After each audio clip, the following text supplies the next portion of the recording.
छत्रपति संभाजीनगर में शिवसेना नेता संजय सिरसाट ने हाल ही में एक बयान दिया। इस दौरान उन्होंने पुलिस में मस्साजोग मामले में आरोपी की स्थिति की जांच करने की अपील की। संजय सिरसाट ने आगे कहा कि सरकार के पास प्रभावी कानून है जिसके माध्यम से आरोपियों को त्वरित सजा दिलाई जा सकती है।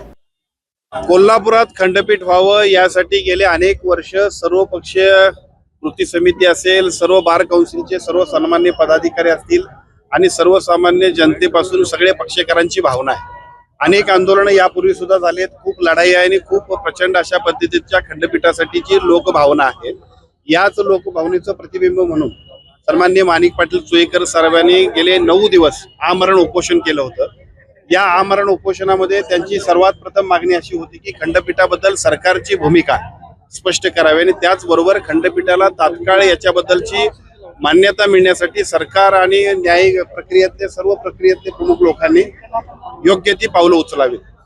महाराष्ट्राचे मुख्यमंत्री आदरणीय देवेंद्रजी फडणवीस साहेब आणि दोन्ही उपमुख्यमंत्र्यांच्या कानावरती हा विषय मागच्याच कॅबिनेटमध्ये मी स्वतः आणि आदरणीय नामदार मुश्रीफ साहेब दोघांनी घातला। चंद्रकांत दादा पाटील साहेब सुद्धा आमच्या सोबत होते। आम्ही सगळ्यांनी सांगितल्यानंतर सरकारच्या वतीने अतिशय सकारात्मक अशा पद्धतीची भूमिका कोल्हापुरात खंडपीठ होण्याबद्दल आहे याची स्पष्टता मुख्यमंत्र्यांनी दिली।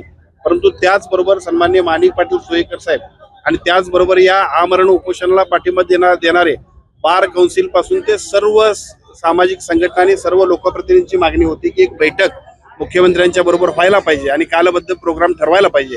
त्याबद्दल सुद्धा मुख्यमंत्री महोदयांबरोबर आम्ही संपर्क केलेला आहे आणि मुख्यमंत्र्यांनी सकारात्मकता दाखवून 15 तारखेपर्यंत याबद्दल सुद्धा एक बैठक घेण्याबद्दल आश्वासित केलेलं आहे।